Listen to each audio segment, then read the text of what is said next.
você que não me conhece e acabou de cair de paraquedas no meu canal, eu sou lésbica e eu sempre tive muita dificuldade de falar sobre minha sexualidade, então hoje em dia, nas minhas redes, eu costumo falar sobre ela porque eu quero ser um exemplo para outras pessoas, para elas verem que não tem problema algum elas serem quem elas são. Também pelo fato de eu não ter tido tanta representatividade quando eu era mais nova, então eu acho que a gente precisa de mais influenciadores que falem sobre esse assunto de maneira aberta.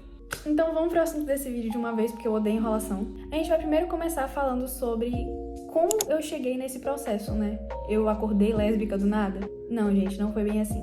Eu sempre soube que eu gostava de meninas, mas pelo fato de eu ser muito religiosa, eu não aceitava.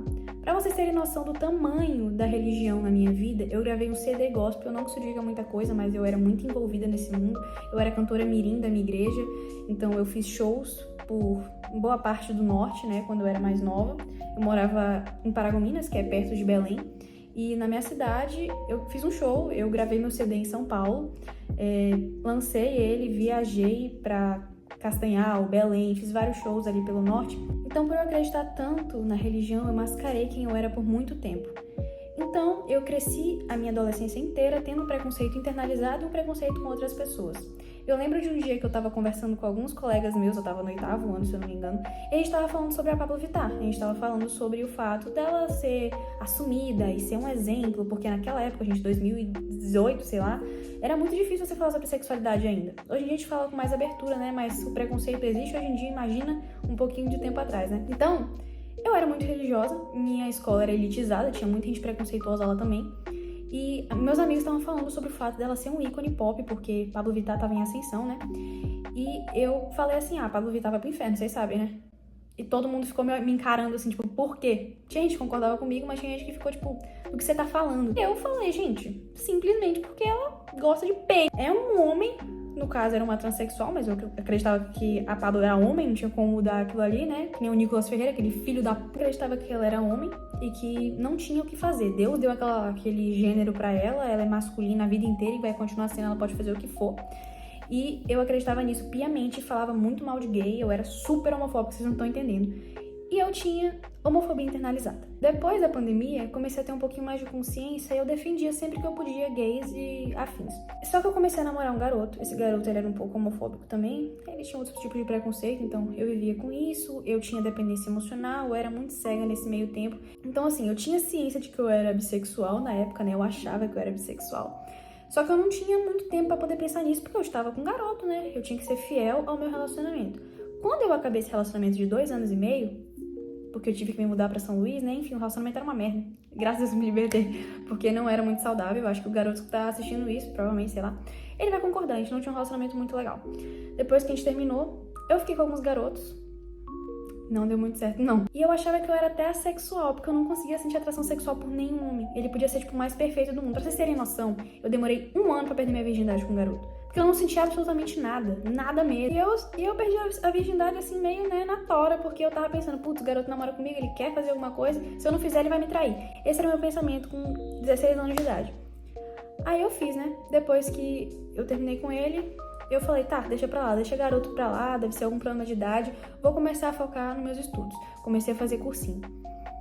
1 mês depois que eu comecei a fazer o cursinho, minha namorada apareceu. E esse aqui é o print do primeiro dia que eu vi ela. Eu já fiquei maluca, tipo, maluca mesmo. E dia 1º de fevereiro a gente se conheceu. Dia 12 a gente começou a se falar e dia 15 eu fui me assumir pra minha mãe. Eu e minha mãe, a gente era melhores amigas. Tipo, qualquer coisa a gente conversava, dava certo, a gente ria muito. Como a gente era crente, as duas, a gente falava a mesma língua, né? Como crente fala. E a gente não tinha tanto conflito. Era umas briguinhas assim, tipo, mas não era nada demais. E eu falei assim, porra, minha mãe é melhor amiga, né? Vou contar pra ela sobre minha sexualidade. Ela vai continuar me aceitando. Porque ela sempre, gente, sempre pregou paz e amor. E ela aceitava um primo meu que é gay. Eu achei, porra, vai dar certo. Spoiler, não deu. Aí, dia 12 de fevereiro, cheguei pra minha mãe e falei assim, mãe, chorando, né? Me assumi pra minha irmã chegou, eu e ela juntas. Falei assim, mãe, gosto de meninas. Aí ela me olhou assim, tu gosta de menina e de menino, então? Aí eu, sim.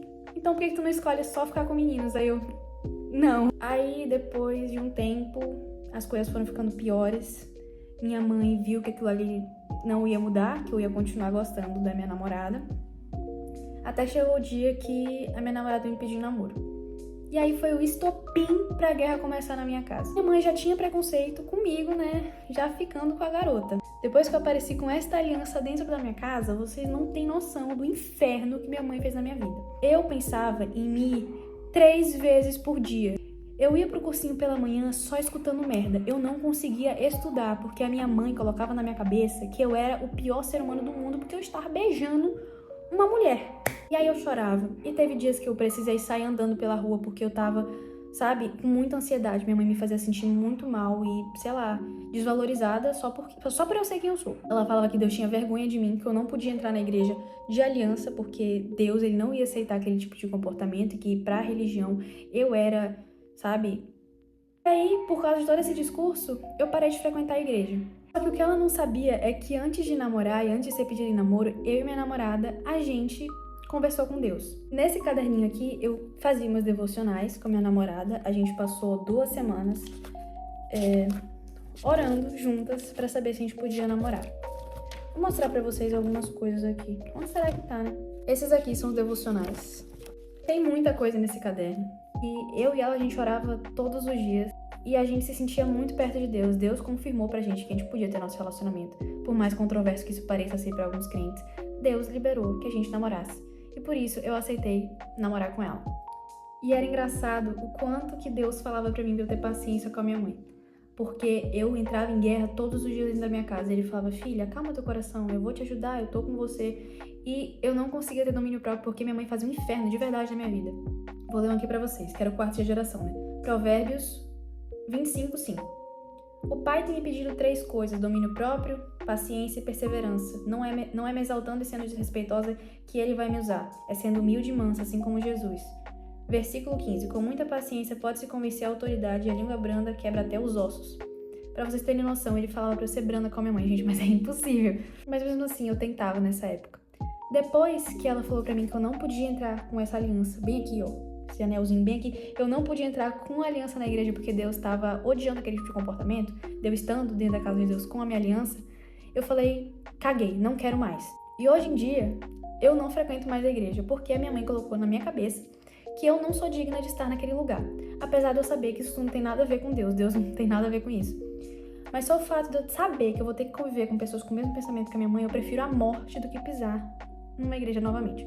Teve um dia que minha namorada tava no mesmo lugar que minha mãe, que foi o dia que eu levei ela pra igreja comigo, e a gente chorou juntas. Eu acho que eu tenho uma foto desse dia, se eu tiver eu vou colocar aqui. A gente chorou juntas, porque fazia muito tempo que ela não ia pra igreja, e ela se sentiu perto de Deus de novo. E nesse mesmo dia, quando eu cheguei em casa, minha mãe me esculhambou muito, falou que aquela garota, ela tava atrapalhando a presença de Deus ali naquele lugar, que aquilo ali era sodomismo, que a gente ia pro inferno, mesmo a gente buscando a Deus, estando na casa de Deus, tendo um relacionamento santo. Porque nesse meio tempo, a gente não tinha nenhum tipo de relação sexual, nem nada do tipo, a gente só se beijava.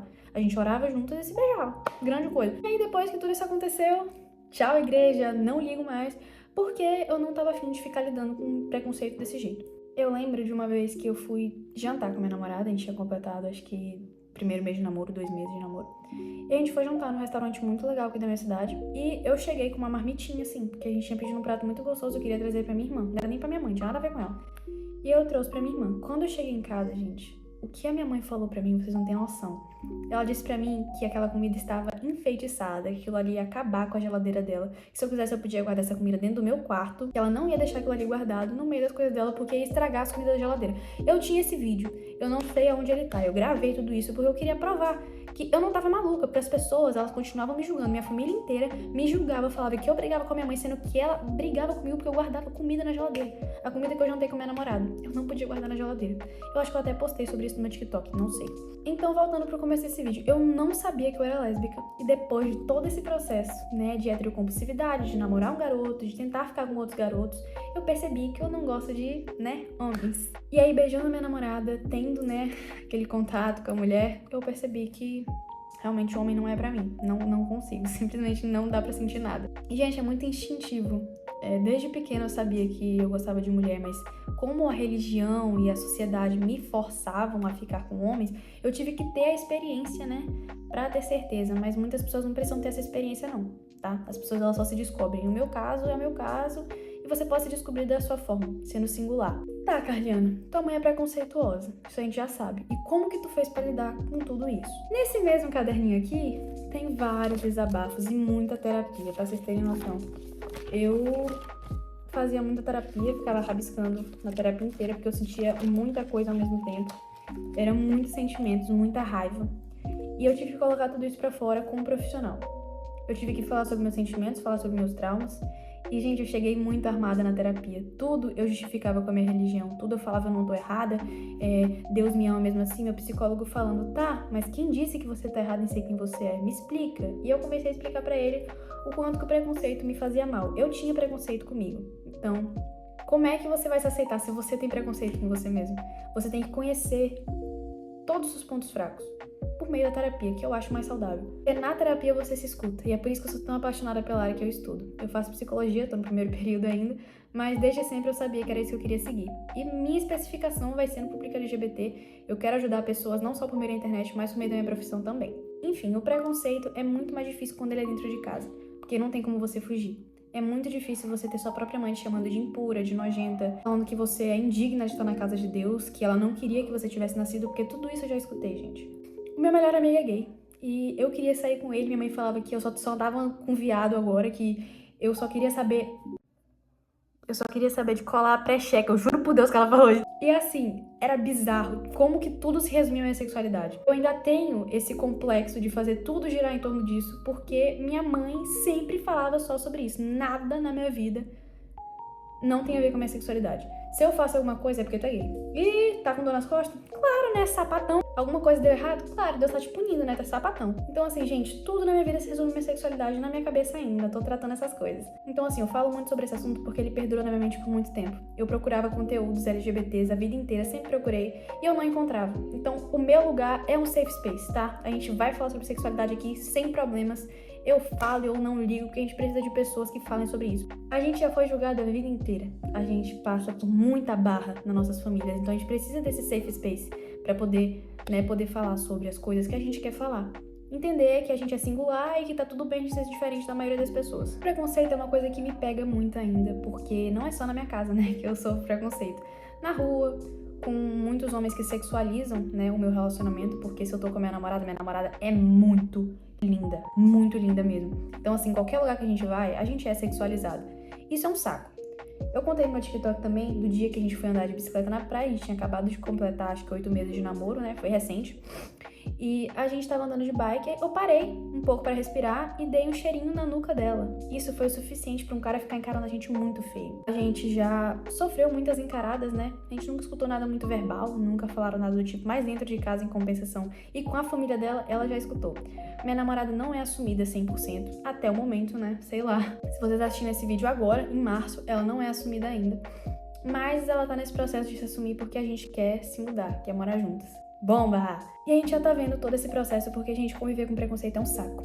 Você só quer ser você e você não pode. Então, eu, por exemplo, moro na casa da minha mãe. Eu não vejo mais esse ambiente como um lugar seguro pra mim. Eu preciso do meu cantinho. Então, ela quer se assumir pro pai dela pra dizer, pai, tô indo morar com a minha namorada. Mas enfim, isso aí já é assunto para outro vídeo, né, gente? Se vocês tiverem mais alguma dúvida sobre minha sexualidade ou sobre o processo, deixem aqui que a gente pode fazer isso como um quadro aqui no canal. A gente pode ter essa conversação sempre que for possível, sempre que vocês tiverem alguma dúvida sobre isso, eu não tenho problema em falar. E eu espero que você se sinta seguro aqui no meu canal, porque, gente, a gente tem o direito de ser quem a gente é. Você não é melhor nem pior do que ninguém porque você é gay, lésbica, qualquer coisa que seja. E não importa o que falem pra você, você é digno de amor, de respeito, de todas as coisas boas que todo ser humano merece. Tá tudo bem ser gay, tá? Vou te passar pra te lembrar disso sempre que for possível, porque eu passei por muita barra pra me aceitar. E eu quero ajudar vocês a se aceitarem o mais rápido possível, porque não tem nada melhor do que viver em paz com a sua sexualidade. Eu tenho até um altar lésbico, graças a Deus, tenho orgulho da minha sexualidade. Mas é isso, pessoal. Eu vou ficando por aqui. Eu espero que vocês tenham gostado do vídeo. E até o próximo vídeo do canal. Tchau!